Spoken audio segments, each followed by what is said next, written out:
Uneducated, unfiltered, unhinged. This is the Mangina Dialogues. We at it again with your host Nick Scopes and the Gregolicious. You know how we do, cause you know we keeping it gangster and silly.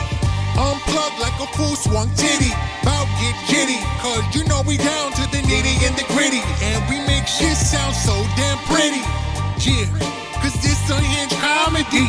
And right now you're in the mix, so get ready, cause we bout to get it poppin'. And we ain't stopping. Uneducated, unfiltered, unhinged. This the Mangina Dialogues. We at it again. Yeah, we at it again. Uneducated, unfiltered, unhinged. This the Mangina Dialogues. We at it again. Yeah, we at it again. Yeah. Hello and welcome to the Mangina Dialogues. I am your host, Nick Scopes. And I'm Gregolicious. And today, our guest is a very funny Steve Hofstetter. What's up, my man? How long have you guys had that song? I knew it. How many episodes? I'm just curious because, after what, I know that when I have, the theme music to my podcast, I don't even have them played in the studio because I've heard it so many times that I'm just this is just going to feel old. So, when you guys sit through that every time, is it, exciting? Do you bob your heads? What do you do? We shake our heads in disappointment. That is our song. I take the headphones off and I just walk around in embarrassment. Seriously, I can't, I usually take the headphones off. And I don't listen to it. Did one of you guys make it, or did a family? How did that? We can move on. This is literally how it always starts. Our podcast, because that's. Well, I don't want to be a hack. No, it's the same material. It's been done. Okay, get over it. No, dude. Greg could tell you that it was kind of ridiculous. If you actually ever go to our website, themanginadialogues.com, there is a video that actually accompanies that song. Oh my God! I'm gonna have to hang up and do this right now. It gets better. Hold on. So not only is there a video that accompanies that song, it's actually done by hand puppets. Oh my God! You didn't even have to tell me that. I just assumed. As soon as you said there's a video, you knew. You knew. Yeah. Only him. So what do you think of the song? What do you think? Are you gonna ride down the Pacific Coast Highway, bob into that thing? Yeah, I'm actually. It's going to be my new theme music, which is going to be real confusing for people.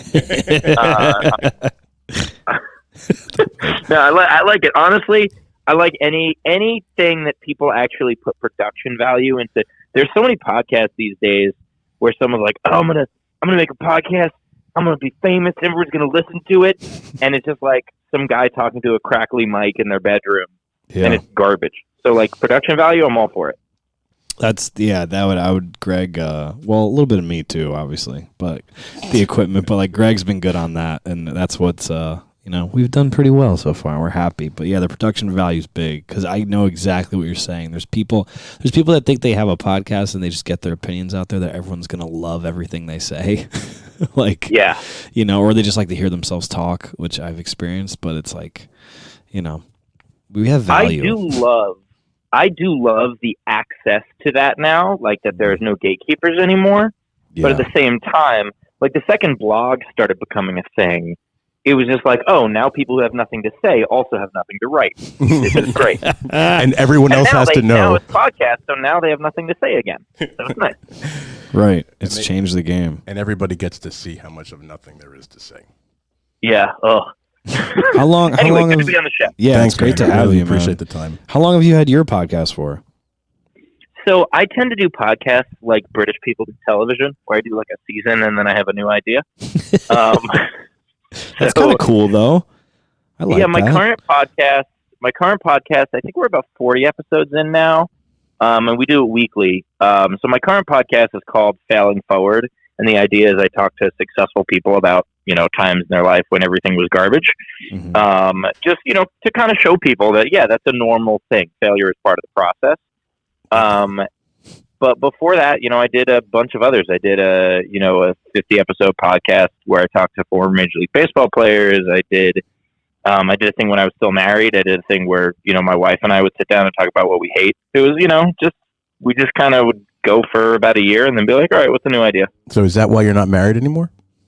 Yeah, absolutely. It was the final episode of the podcast is just like we just sit down, we both say you, and then we leave. It's not you, it's me. Sad. No, yeah. You record yourself. No, we're both like, no. In divorce, it's not me, it's you. Exactly. That's how it works. I won 51%. Yeah. So talk about the baseball thing for a while. Like, are you a big baseball fan? I imagine. Yeah, huge baseball fan. I'm actually going down to spring training again this year. I've been doing that. I am a suffering Mets fan, although I'm kind of excited about this season. I think it's going to be real interesting. And as much as it sucked when, the Mets were the one team punished for the cheating scandal that had nothing to do with it, I actually like the new hire of the manager better than Beltran, who we lost. So I'm excited about it. What do you think about Brody? I think it's so weird to have an agent as a GM because agents are, I think he's calmed down now, but when he first got the job, agents are very transactional people. Yeah. Like their job is always like sign a new contract, sign a new contract, sign a new contract. And so when they first hired Brody, he just kept signing all these random minor leaguers and making all these trades that made no sense. We're just like, oh, he's just used to doing deals. Yep. Like that's his job. And now I think he's kind of calmed down a bit. Yeah, Brody's a super duper smart guy. I'm actually not a Mets fan, but we had a guy on our podcast early on who actually is a baseball agent who worked for Brody at CAA when he was a partner over there, doing his agent thing before he went over to the Mets. And Brody, he is a brilliant baseball guy, but I think it takes a different type of mindset, at least for a while, to get into how to construct a team. It's easy to be like, I need a pitcher, and you go out and you get the best pitcher. But if you got the responsibility for 25 to 40 guys, it's totally different. But who knows? We'll see. It takes a couple of years, at least. Yeah, I think it just takes some time to adjust for sure. Yeah. And not everybody can do it the same way that you can hire a beloved player as a manager, and you're like, oh, this guy can't teach for crap, So I read his rouse. Are we uncensored? Yeah. Oh yeah. Oh, okay. Let her rip. Dude, our intro song, it said full swung titty. We're ready to go, bro. You could say whatever you want. I was so caught up with the beat, I didn't even hear all the lyrics. That's my fault. I'll send them to you. I'll get you a text with all the full lyrics. I appreciate that. Thanks, dude. Sing it on the next trip to the bathroom. Yeah. How many seasons have you had of your podcast? I think it's really cool, the season idea. I never really thought. I've only heard of a few podcasts that do that. Well, it's really just completely different podcasts. Like I just kind of, go with a podcast idea until I feel like it's done, and then I stop for a bit, and then I think of something else. So it's I think I'm on my 6th now, because I also did a Mets one for a season that was for SNY. And it was 2 years ago, so it was a very disappointing one. I kept calling it the sad cast. Because it was just us complaining.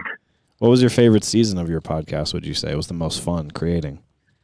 I think just talking to the former baseball players was so much fun because also as a comic, learning how much we had in common, like just how much the road as a comic has in common with the minor leagues. I learned about all kinds of stuff. Like I didn't know about host families. I didn't know that like AA and lower. Oh yeah. Unless you're like a bonus baby, you stay in someone's house. Totally. Which is super weird. Yeah.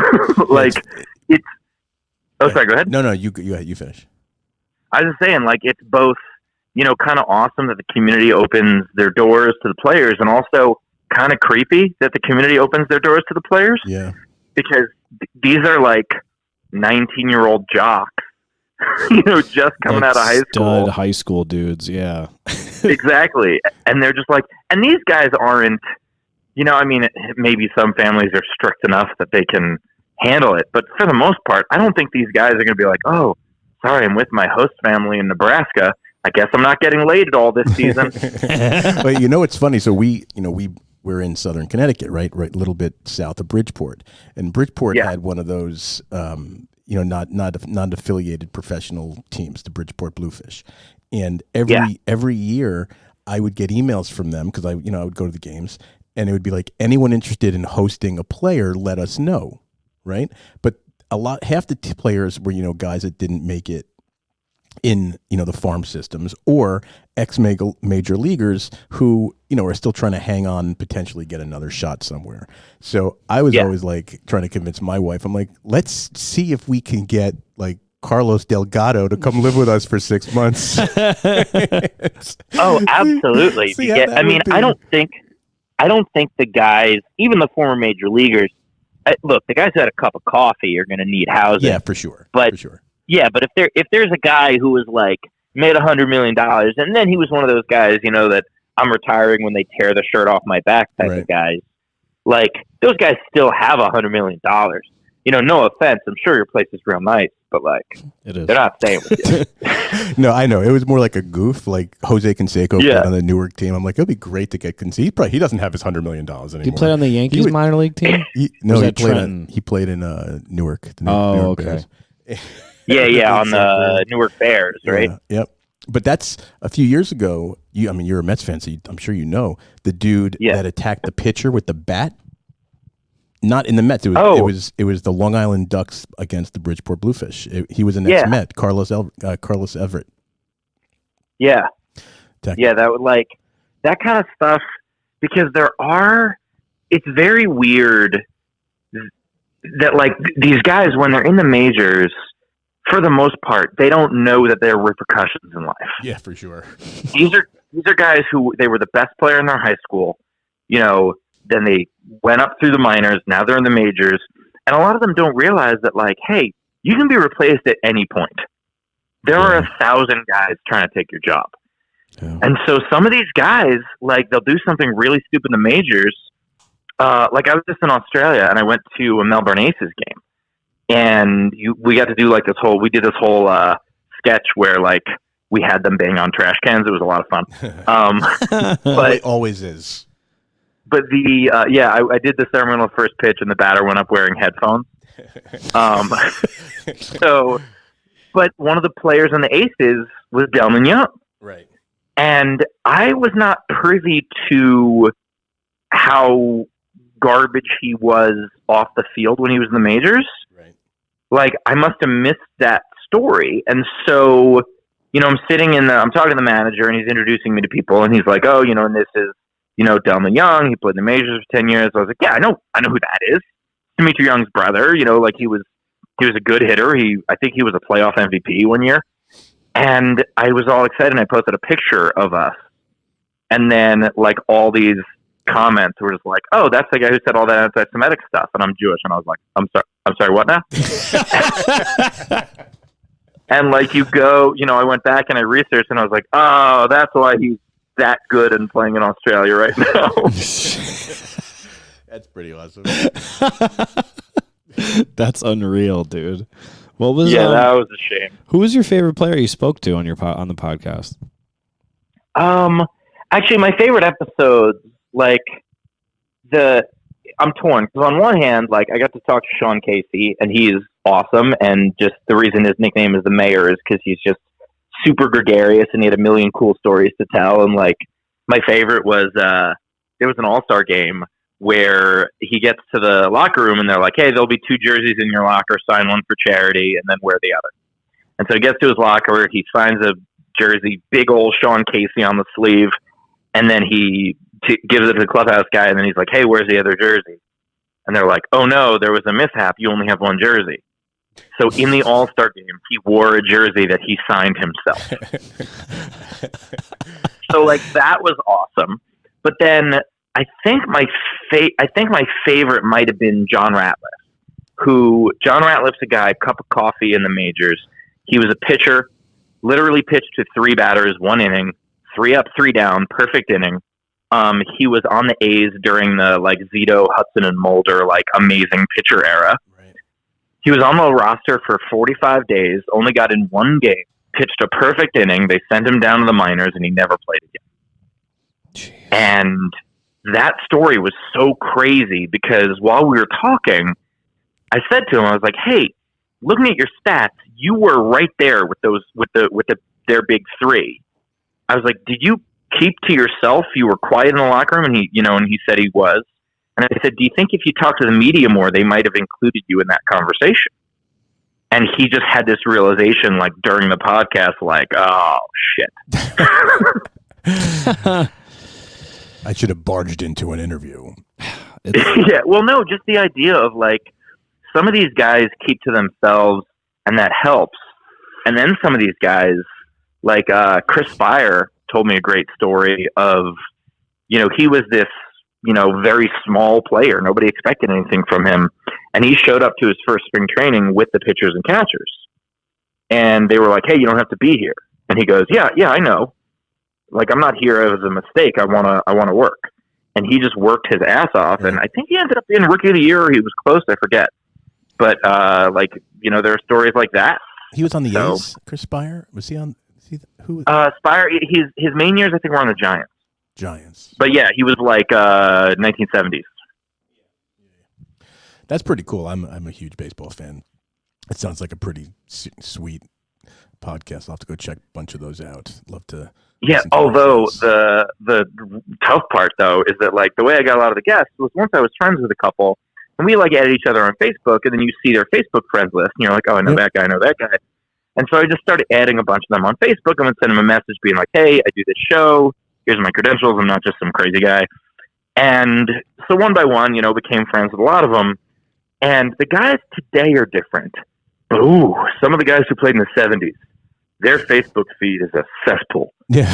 Like, just filled with ignorance and hate. Yeah. They're just old. Like, they're fucking old and angry now. They're fucking. It was just so weird. It's so weird for me to, like, take a guy who I grew up, like, idolizing, and then just, like, looking at my Facebook feed and just going, ugh, and then just hiding their status. Yeah, right. Like, you're like, oh, I don't want to hear from this guy anymore. That guy is disturbed. He didn't even play football. Like, yeah, you can't even blame it on a head injury. God damn. Yeah. The minor league system is really wild. There was a there's a kid from my town years ago. He got drafted right out of high school by the Rays.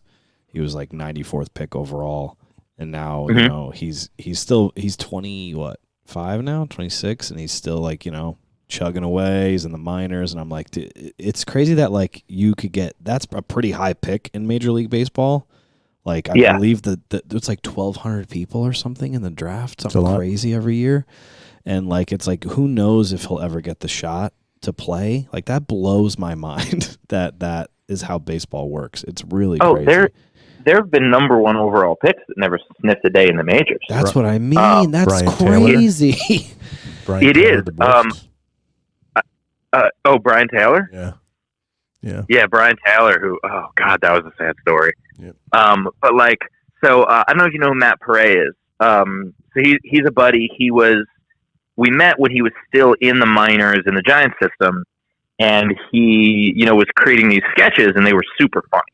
Like, he did a sketch about, like, a minor league baseball dating website. Right. And it was, you know, this, like, the woman who was on it was like, yeah, I was a successful lawyer in New York, and, you know, then we fell in love, and, you know, now I sleep on his couch with him with 3 other players. It was super funny. And he got a couple of really good cameos in them. Anyway, I was talking to him while he was still, so he was AA for the Giants, he was catcher, you know, and he was doing well. And I said to him, I was like, hey, you know, you're 25 now, you know, you've been in this system for a couple of years. What's the plan? You know, do you see yourself getting called up? Just because he was so good at the, you know, at the front of the camera stuff. And he was like, yeah, you know, I'm 2 injuries away from the major leagues. And I was like, okay, but one of those injuries has to happen to Buster Posey. Yeah. So, like, this is a tough one. And he was like, no, but seriously, it can happen. And meanwhile, his buddy was Ty Kelly, who ended up getting called up, you know, played for the Mets and the Phillies for, I think, 2-3 seasons. And it does happen. But then, you know, Matt had to get a surgery and the Giants cut him. And now, thankfully, he's got a really good career in TV. But, you know, not everybody has those skills. And so it's just crazy when you have to make that decision of, like, hey, that thing I've been doing for 15 years of my life, I can't anymore. It's like Nick's comedy career. Sorry, I had to. It was wide open. No, I've only been doing it a year and a half, so that was way off, Greg. I'm not a mathematician. I'm very new. Speaking of comedy, that was actually a great segue, Greg. You actually helped us out for once. So, yeah, let's talk about the comedy stuff. How'd you get into that? How'd you start your career? What was your first mic like? All that. So I got into it. I started doing improv when I was 13 years old. 13, did you say? 13. It God was. damn. There was an attractive girl who I had a crush on. Now we're talking. Who suggested I join the improv group, which I told that to a friend of mine once, and he was like, "Was she like being mean to you?" Dude, like the idea of like improv is so horrible to be like, "Oh, you know what you should do." And just the idea of like, oh, I'm not going to date you till you learn how to play the clarinet. It's just a weird thing. But I think it was just, I was excited that a pretty girl was talking to me. And even though she had no interest in me in that way, I guess she thought I was funny enough to, tell me to join the improv group. And I did. And within 2 weeks, she had quit and I was already hooked because it was the first time in my life I was getting positive attention. And I hadn't yet learned that most people who do improv are awful. So like as people or at improv? Probably both. Yes. Yes. Both? And okay. Yeah, it's, I was actually once, I was in New York and, I'm driving through and I stop at a red light and I see this group of guys. It's like 18 guys just in a circle. And they were just punching each other in the shoulder, taking turns. And I was like, what the hell is this? And then I look and they're under an improv marquee. And I'm like, oh, these idiots. Yeah, these idiots need to get themselves up before performing instead of just actually knowing how to do what they do. Anyway, you think it was like an S&M club or something weird? S&M improv? I was like, is this the wussiest gang initiation I've ever seen? What is this? Punch my shoulder, Steve. That's Upper East Side, New York. What do you expect? Yeah. You're not joining our gang till you're willing to lightly hit me in the shoulder and say zip, zap, zip. And then go buy me some cookies. So, anyway, I did that in high school. And, I did improv through high school. In college, I went out for the improv group, and it was just I didn't realize it was like, we're just going to pick our friends kind of thing. Like, I killed in my audition. I had a really good audition, and I didn't even make the first cut. And we, looked at the cut, and it was like, oh, these are all the people that they were hanging out with. Like this, why do they have auditions? So, I guess to feel powerful. But anyway, I stopped doing it, and then my senior year of college, I did stand-up once, and I fell in love with it. And I've just been doing it ever since. It's been 18 years. God damn. Where'd you go to college? Columbia. That's a real shitty school. Yeah, you're dumb, bro. Yeah. It's look, there were a lot of dumbasses at that school. I'll be honest. I know, just because it's like, but it's always the Ivy League. We had Francis Ellis on, and he went to Harvard. So and he's saying some people there are just oof. We pretty much only talk to Ivy League educated comedians. That's it. Yeah. So yeah. I think after you, there's no more. So we're done. Now you got BJ Novak. Oh right, yeah. Right. He go to Harvard. I think BJ went to Penn. Oh, okay. Whitney Cummings went to Penn.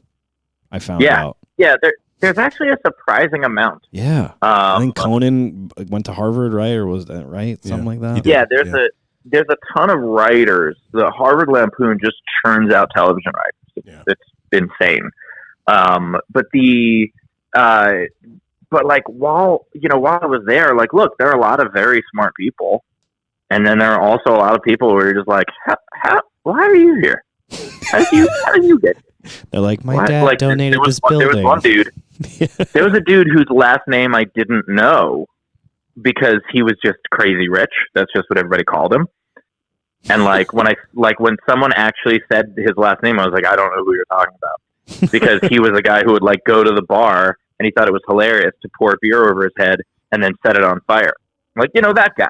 The Ivy League. Crazy rich. Yeah, so his parents really paid attention to him growing up, clearly. That's cool. Yeah. This is a guy, by the way, who eventually I saw in a story a couple years ago, got forwarded around.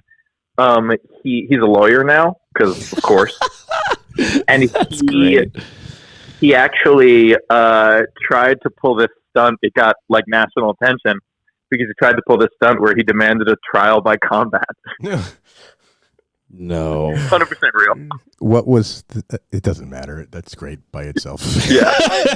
The judge did not allow it, but he tried to invoke apparently the Game of Thrones law. I don't know. Motion in Game of Thrones Did he season 4. Do you know if he went to law school at Columbia too? It's gotta be a highlight. I'm hoping he went to like law school somewhere far, far away. Yeah, for real. He went to Fordham. God damn. So you did your first stand-up set senior year of college. Yeah. Where at in New York City? This place doesn't exist anymore. It used to be called the Underground Lounge. It was on 107th and Broadway. And when I started out, I didn't do open mics. What I did was I barked. So there are 3 basic ways to start in New York. There's barking, bringing, and open mics. Open mics, you're paying for your stage time. Like most of those, you got to buy a drink, you got to pay $5, whatever it is, and then no one's watching. Bringing, you're also kind of paying for your stage time because you have to get 10 friends to see the world's shittiest show. And it's that bringing is the most just predatory practice because what ends up happening is you're like, yeah, 20 friends are going to come out and see me perform. And you know who else they're going to see? They're going to see another 10 comics who aren't comics yet do a bunch of garbage jokes, and they're never going to want to see stand-up again. Bringing destroys audiences. And so I didn't want to do that. And then barking is basically you stand out on the street for 2 hours. You're one of those guys going, hey, comedy show. Yeah. And that's working for your stage time instead of paying for it. So that's the route I decided to go. And I was handing out flyers, which was also really rough because it was, that's a few blocks from Columbia. And so you're seeing people. There were people who, so it's the year after I graduate. And there were people who, there was a girl I had a crush on, another crush that did not work out, who walked by as I'm handing flyers. And she just kind of looks at me. She's like, I heard you were doing stand up. And just immediately I'm like, oh, we all kind of pitch in and help the show. It's kind of a communal thing. And she was Israeli. So I'm like, like a kibbutz. But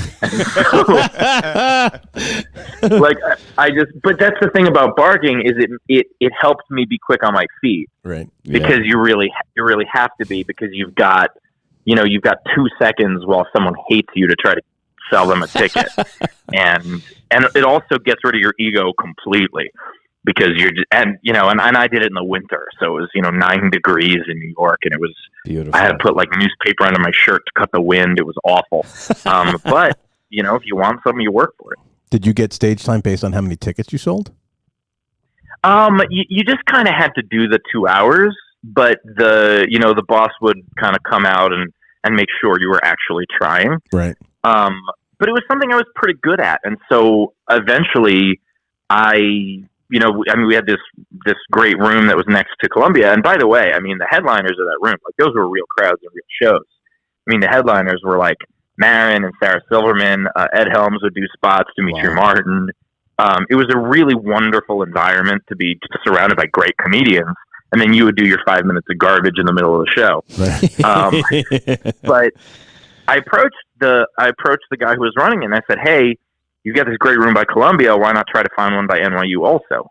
Kind of repeat the model. Right. And so we found this bar, down by NYU that had a basement that they weren't really doing much with. And then we started doing shows down there also.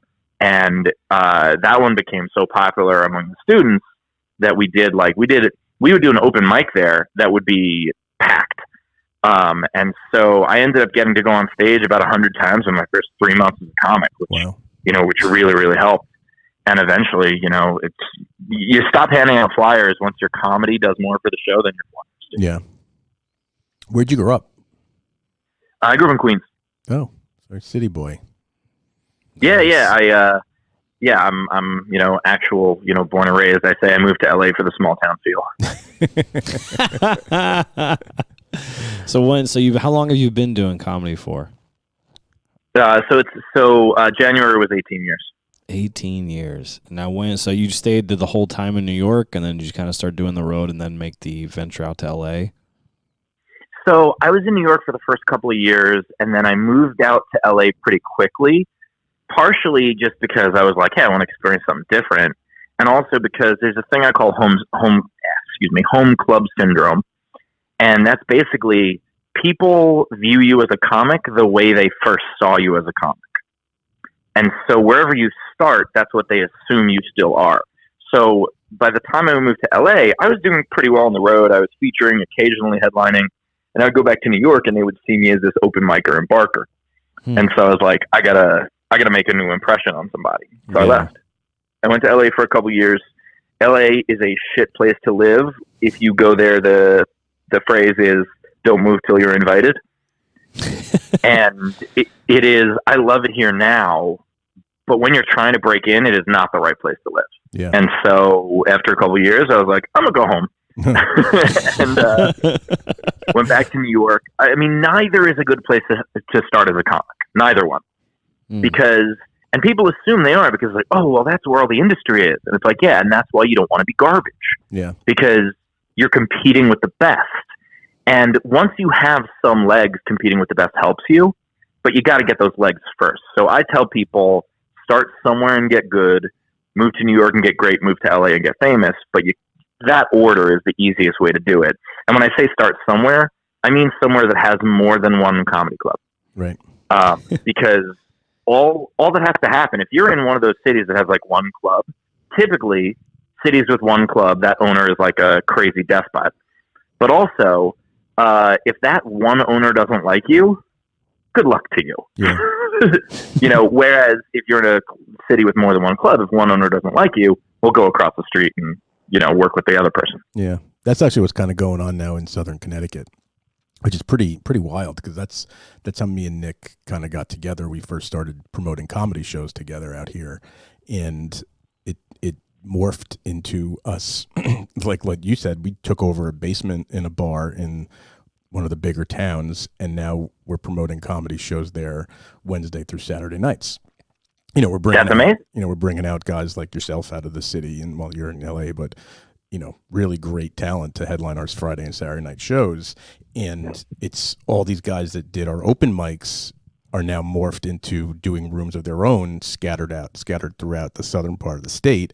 So there is a tremendous amount of places to do comedy, from like New Haven, well, really Hartford through New Haven, Hartford's down, big too, down into Westchester, that a year ago did not exist. Like a year ago, there was like 2 or 3 rooms, and now it's actually pretty crazy. We still do some shows outside of the room we book exclusively, but I mean, every night of the week, there's clubs that you could go to and do either open mics or some level of not an open mic.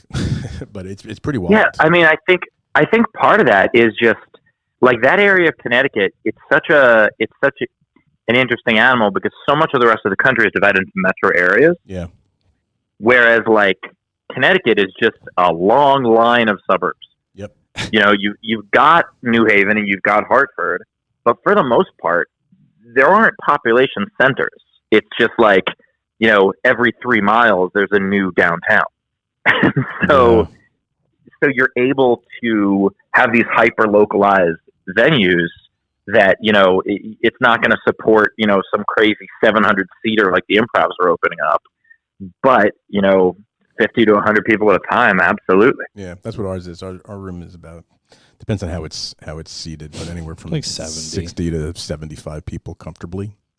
And it's a great room. I mean, in South Norwalk, I'm not sure if you know where that is, but yeah, it's between like Fairfield and Stamford. Yeah. And then there's Fairfield Comedy Club. Stress Factory is 400 people. Stress Factory in Bridgeport. That's relatively newish.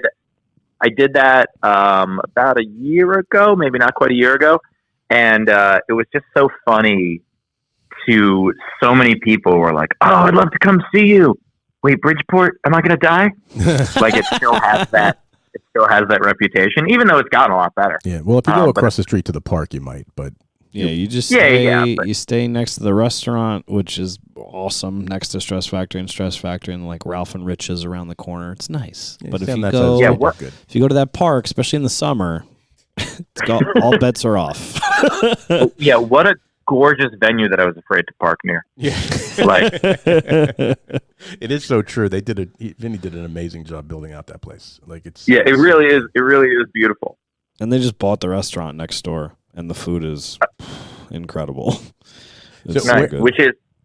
That's a rarity in comedy for sure. Yeah.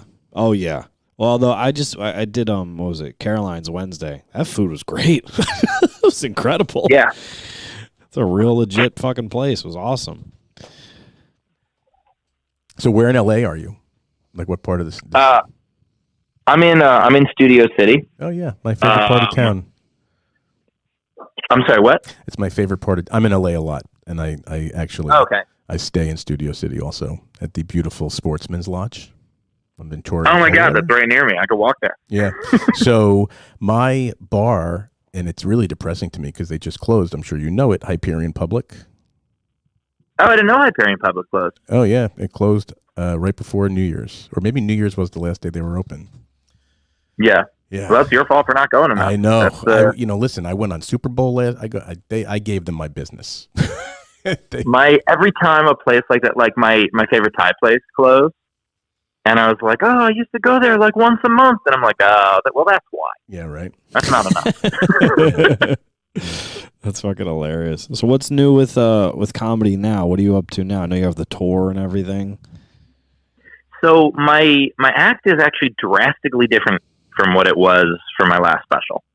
So I mean, I was really happy with the performance of that. We've gotten over 1 million views on it on YouTube, and the clips from it have gotten over 50 million views. Awesome. But the stuff I'm doing now for the first time is really like personal and vulnerable. It's the first time I'm talking about my family, talking about my upbringing. My sister is adopted, and I take a really harsh stance on the new stuff I'm doing about like biological parents who want to interject themselves into the kid's life. Mm-hmm. And that's something that like, it's kind of been fun because every show someone comes up to me and is like, hey, I'm adopted. Thank you. And every now and then someone comes up to me and be like, I don't think if you should. And I just stop them. I'm like, you give up a kid? Like, Yeah. Is that where this is coming from? Yeah. And so it makes people feel something, whether that's, positive or negative, but it changes them, which is good. And, and then I talk about losing my dad, and it's just much darker stuff. Yeah. How, because I've actually talked to Greg about this. I've had, just my mother passed when I was a kid, and I lost my grandmother a few years ago suddenly. And, my father and I, it was just my dad and I growing up, and my father's hilarious. And he's always joked about things, even like years after she died. He would just make little jokes, and that's how we got through it. But I'm trying to find a way to do it on stage and actually make it funny, but it seems like it sometimes just makes people so uncomfortable. But it's like, hey, it's my life. Like, I'm talking about me. Like, I'm not. Have you found like I guess my question is, how are you doing it? How are you making this like funny for people? And they're like, oh, that's great. It took me 18 years to get the comedy chops to be able to pull this off. Gotcha. You have 16 And there more are to go. there are still some nights where I can't. And so I think part of it is not mocking the death, it's writing around the death. And also it's making sure that, my dad passed 5 years ago. I didn't do any jokes until recently on it. And part of that was I had to be okay because the audience can tell. Yeah. And like I once, I was doing a show and this one comic, and he went up and just bombed doing material about like, his girlfriend dumping him and all this stuff. And I just went over to him after, and he was a friend of mine. I just went over and I go, how often do you still cry about it? And he was like, what? And I said, honestly, do you still cry about it? And he's like, yeah. And I was like, we can tell. Too new. Like, the wound is too new for you to talk about. Absolutely. All you're doing is going up there and being sad. And that's going to make other people sad. And so you have to make sure that you're okay. But I think the biggest point is really just writing the jokes about the situation that surrounds it, not about the actual loss. Gotcha. Okay. How many cities are you taking? Is the tour going to? This year will probably be about 200. Holy moly! God. Yeah, damn. it's something where, like, for the first time in my career, I'm really just like selling tickets at a very high clip, and it's been fun. I don't need comedy clubs anymore. Most of the shows I'm doing are, if I'm doing a comedy club, it's an off night. Where I get to keep most of the door, and if aside from that, I'm doing small theaters, rock clubs, places like that. And so while that's happening, I mean, who knows if that'll keep up? Right. So while it's happening, Strike while I'm it's gonna hot. absolutely. So what size rooms are you doing mainly? Are they hundreds? So I was doing for a while. I was doing like 100 to 200, and now I'm starting to move up to like 3 to 4.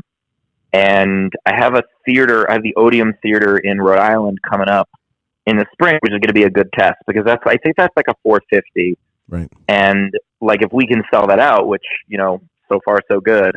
That's something where we're going to try to take the jump to like 6s and 7s, and see if that can work. That's pretty awesome, man. Congratulations. Thank you. And one of the things with me, I've been very careful with this stuff. Like my manager also manages, Vic DiPotetto, who plays enormous theaters, and he has been, saying like, oh, we can get this big theater here and that big theater there, and the last thing I want to do is play to 500 people in 1,000 seats. Yeah, because I want to always be a commodity in wherever I am, and while it might be costing me a little money that I could be earning in the short term, I think it helps in the long run. And I think one of the important things that we have to remember as comedians, and this is true for anyone who works for themselves, is do not sell past your value. Yep. Because then all you're doing is lowering your value. What would you attribute, besides, I mean, you've been doing it 18 years, right? Yeah. What would you attribute the jump in ticket sales and you're doing so many cities and things like that? Like, what would you attribute that to? Oh, it's all the online videos. It's, in 2015, I think it was, no, 2016, March 2016, I had a video go crazy viral.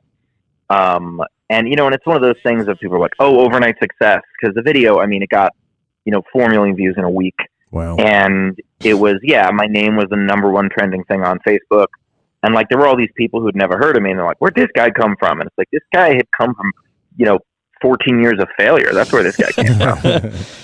It only took you 14 years to be an overnight success.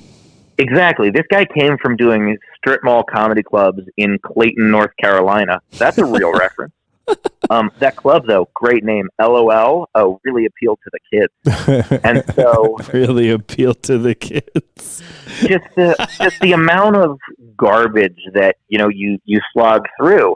And I've posted this. I took a graph of because my YouTube channel now is huge. It's got 150 million views, and I posted a graph of basically from the time I started until recently, and you just see this straight red line at the bottom for 9 years until suddenly it starts getting a little bit of blip. Right. And and eventually it actually rises. But just the idea is that so many people are like, oh, I'm going to create content and I'm going to be famous. It's like, no, you're going to create content for a very long time. Right. And until you find your voice, until you get better at it, and until you find your audience. And if you're not willing to keep at it until then go sell a car. Yeah. Go work as a bank teller. Go do whatever it is that you're going to do. Go work at a cell phone kiosk in the mall, but get out of comedy because you don't have the fortitude for it. Right. Yeah, that's pretty awesome, man. So let me ask you a question about the LA comedy scene, because I spent about a third of my time in LA, and I always I try to hit most of the the clubs as much as I possibly can, but I don't think I've ever seen you do any of those spots. So do you try what's your perspective on doing the Comedy Store and the Improv and Laugh Factory and Largo and all these places? Do you do that regularly or not regularly on purpose? I'm not an alt guy at all. You'll never see me at the alt spots. I might do an alt spot once every 2 years. I'm not a guy who, the alt spots, they get mad at you if you seem prepared. Right. like they almost hate you that you try. And I'm like, no, we're all supposed to try. That's I actually respect this as an art. So I'm not going to tell, an 8-minute story with 3 punchlines. I'm actually going to write a fucking joke. Yep. So I'm not an alt guy. Now, that said, there are a lot of wonderful alt comics who can also play mainstream clubs. But if you can only play alt rooms, that's a weakness. Right. I do play the mainstream clubs. I had a residency at the Laugh Factory for 3 years, I think, where I did, I had a weekly show at the Hollywood One and a weekly show in Long Beach, and then I would also sometimes do spots on other people's shows. But I just hit the road too much now. And so occasionally I'll do a spot here and there. But for the most part, like, I have a week off right now, and I have not reached out to any clubs about doing spots. I'm going to do the Ice House tomorrow. But I took the last, I think it's like 5 or 6 days off. And there's part of me, the comic that goes, oh man, I got too much time off. I have to do some spots. And then I go, wait a minute. The last 4 days I was on the road, I did 7 shows. Yeah. And I did an hour each time. Right. So maybe get some sleep. Yeah. I don't know. 15 minutes. Yeah. Yeah. And one of the things I try to tell young comics, because there's this ethos of like, oh, I did 30 open mics this week. And I'm like, oh, that's so cool. When did you write? Yeah, exactly. When did you live to write about? What do you got? What did you do? 5 minutes of jokes 30 times about how weird open mics are? Like, go experience, go to dinner, make some friends, have a life. And because what else are you going to write about? It's true. That's like half my material is like family and like things that happened at work. And I'm like, this is. We know those guys that drive around in their Nissan Sentras to 300 mics between Nanuet, New York, and Providence, Rhode Island on a weekend, or basically not even a weekend, a Monday and a Tuesday. They're like, I go up 8 times a week. I'm like, oh, I work still, so. but even if they like the hustle is great, they're just hustling at the wrong aspect. Yeah, and that said, there's no substitute for stage time. Like, I cannot emphasize enough how important stage time is to the development process. But you need a minute. Like, when you think about working out, like, imagine if you just didn't stop at the gym. You would never grow because your muscles need a second to recoup. That's working out is tearing your muscles so that they can get bigger. And that's the same thing as performing. You're preaching to the choir, baby. I'm a personal trainer at Equinox. This is what I do. Yeah. Nice. My degree is in exercise Equinox, science. you say? Yes, Equinox here in Connecticut. That's a nice gym that I would like to. No, I. By the way, that's what they're putting in. That's what they're putting in at the Sportsman's Lodge. All that construction that's going on over there. Another Equinox. Oh, are you serious? Yeah, it's anchored by an Equinox and a bunch of like restaurants and stuff, and a couple probably an Apple store. That is the greatest news because I live this. It's so dumb. I live in I call it a gym desert. Right. Where all the places near me are these localized just CrossFit studios, and I'm just like, I don't want to be a part of that. No, I don't want to go there with somebody who thinks he's cool because he's pushing a tire. Like, this is just, oh, it's a different workout because it's weird. I'm like, I don't want weird. I want good. Yeah. So I went to that gym that's right across the parking lot.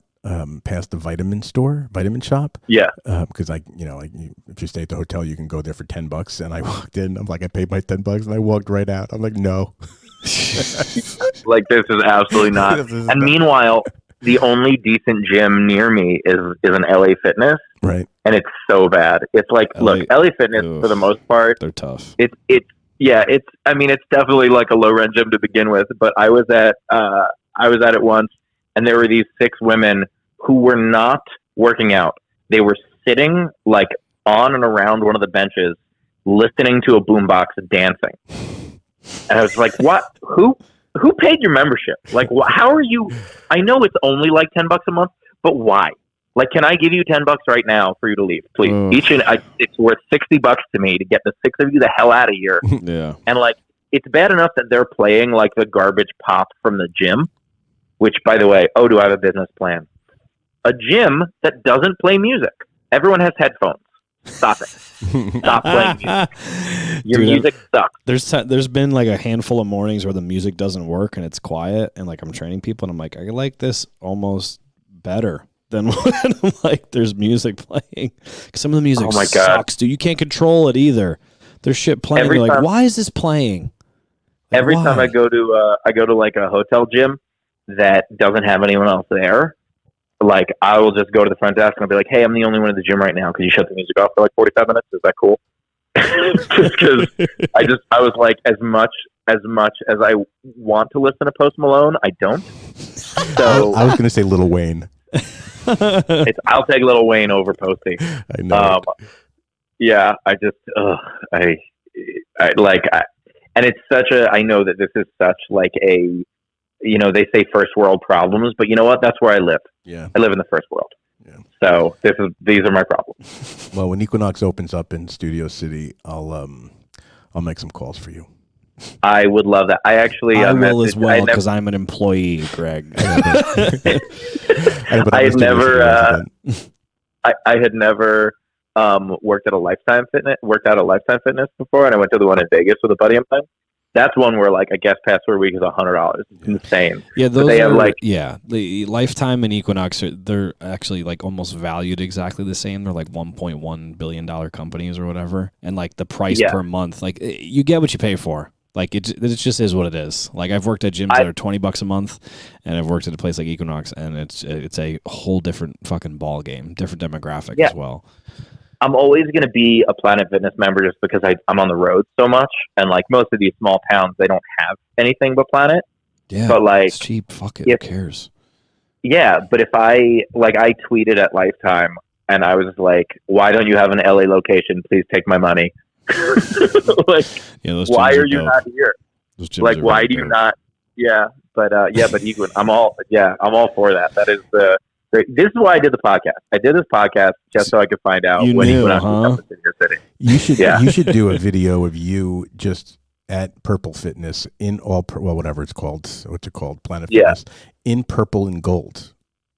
Like just like wearing their like the old Lakers uniforms with the high socks and just the super tight shorts, like very shiny. Oh my god!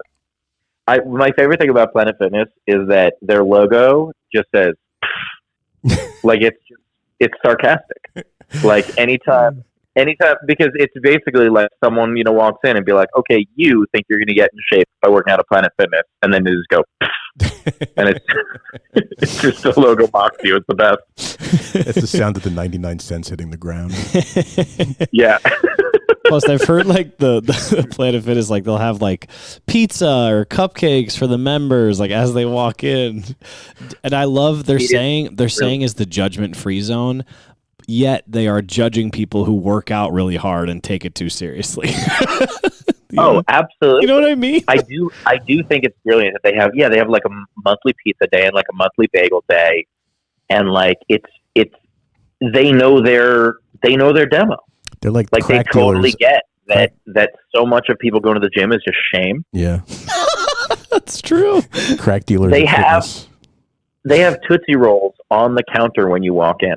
God damn. And that's not like for a sugar rush for you to work out with. Like that's so that you say that you need to work out. Like they are fixing your car and busting your tires at the same time. Meanwhile, at Equinox, there's a full-service juice bar with food that's all vegan. Yeah. You walk in. Oh, and a shop to go buy all the $140 T-shirts and clothes that you need for the gym. Oh, absolutely. You have to look your best so that you can put headphones on and people won't be allowed to talk to you. Lock them up. So we're gonna wrap it up here. Almost an hour. That's pretty good. Is there anything you want to plug before we get done here? I know you said the tour and everything like that. Anything else we want to cover? I mean, I think the tour, and and not just my tour. Like, look, if people are listening to this and you're in a city that I'm not performing in, go see live stand-up. Like, live stand-up is completely different than what you watch on TV and what you watch on YouTube. And so many people think they understand the experience because they're watching clips. But I can't tell you how many times people come up to me after a show and they're like, "Hey, this was the first show I've ever seen," and and et cetera, et cetera. I think that, I mean, that et cetera, occasionally is bad. but usually it's nice. And it's the idea of laughter is contagious, and being part of it. It's not like, oh, well, you got to go to a concert to see the explosion. It's like, no, you have to feel what it feels like to be laughing with 200 people around you enjoying the same joke. And that is completely different than sitting there on your desk chair by yourself, laughing on the inside. It's a completely different feeling. It is, dude. I went, when I realized that, I went to go see, it was like a Sunday night show. It was at the Stress Factory in Bridgeport, and it was Tony Rock.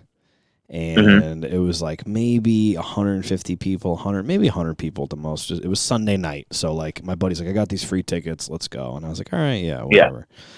That dude murdered for about an hour and 15. I mean, people standing up and dying laughing. And like, it was an experience like no other. And you're like, yeah, I could watch his clips on Instagram, but like, this is fucking hilarious. You know what I mean? Like making fun of it, talking to the people in the audience, their reactions to shit, people dying. Like, oh man, dude, it was so good. So I get what you're saying.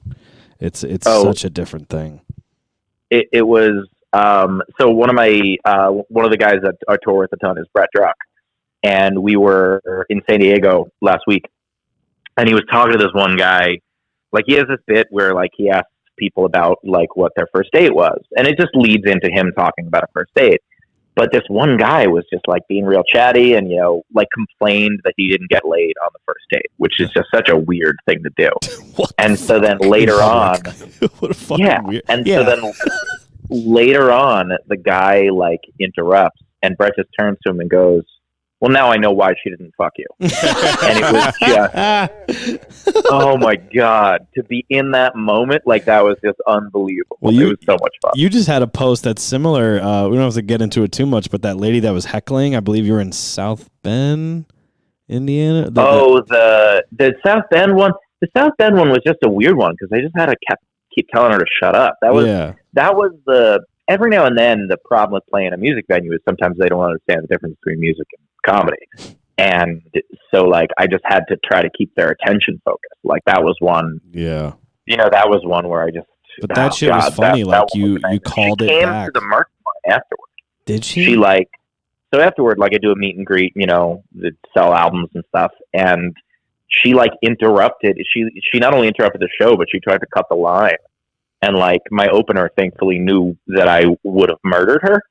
And so he just was like, hey, let me talk to you for a second. And just, like, walked away talking to her so that she would, like, drunkenly leave the rest of us alone. What a bad person. I hate people like that. Yeah, when I was at the Comedy Store a couple months ago, Annie Letterman, it was kind of late. And this woman was just being rude, like, in the middle of her set. Not even the middle, like, the very beginning. And she kind of, did the civilized warning, like, hey, whatever, made a joke at her expense and then moved on. Lady was relentless, and Annie literally took her apart, like, viciously, because you get a person that's drunk. I mean, you get a person that's drunk, all of a sudden they think they're the funniest fucking person in the world, and they're going to battle you, a professional comedian that's on stage 7 nights a week, and it monopolized her whole 15 minutes. But it was impressive to watch her tear this person down at every single turn. And then after the show, she went up to the girl and was like, I'm sorry, but you deserved it. Oh, I don't apologize at all. She did. I don't know why she did, but, like, it's simple, man. Didn't we learn it in school, in grade school? Hey, shut the fuck up when someone's trying to, like, you know what I mean? Like, don't talk during class or that's it. All the school. That's what you learn your whole life. The thing that bothers me about it is not even that, like, hey, you're interrupting my show. It's like, hey, you're interrupting everyone else's night. Every one of these people, like, took the time. They bought a ticket. They got a babysitter. They drove here. Like, they did all this stuff to make their night about this. And you're gonna go, hey, it's my turn. Fuck off. Yeah. Like, I take it so personally, not because it's me, but it's because these other people gave me their time, and I want to honor that time with a full show. Yeah. Well, you don't go to their work and fuck with them. You should. Yeah, exactly. That'd be a great show. Well, once they get a job, I will. All right, man. Well, we really, really appreciate you taking the time to. Yeah, you were awesome to talk to as well. And we got to get you. Well, thank you. And go ahead. Oh, sorry. Go ahead. No, I was gonna say we got to get you to our Norwalk Club. I know you already have 200 cities. If you want to make it 201, let us know. Yeah, absolutely. After Look, the I always want to, I always want to work, and I think it's really cool that you guys are, expanding the scene there, and and that's pretty wonderful. So, keep at it. Thanks. Appreciate that. Thanks a lot. Definitely, we'll hit you up before this posts and stuff, and I'll shoot you a text. But really want to thank you again for the time. It's taken a little bit to get you on, and we really appreciate it. And wish you guys, you, and your opener, whoever. Yeah, you else. and your opener, whoever you're taking out, you guys fucking crush it. So thanks a lot. Really appreciate it. Well, and thank you ahead of time for the Equinox membership. I appreciate that. That's on Nick. I got you, dog. Don't fucking worry about it. When that shit opens, I got you. Don't worry. Me and my general manager are tight. See you in 2020. I'm in. All right. All right. Tell him I'll post about him on YouTube. He'll probably hate that, but okay. Perfect. Dude. Thanks, All right. man. I'll talk to you. Have Take a good care, weekend. guys. Bye. Bye.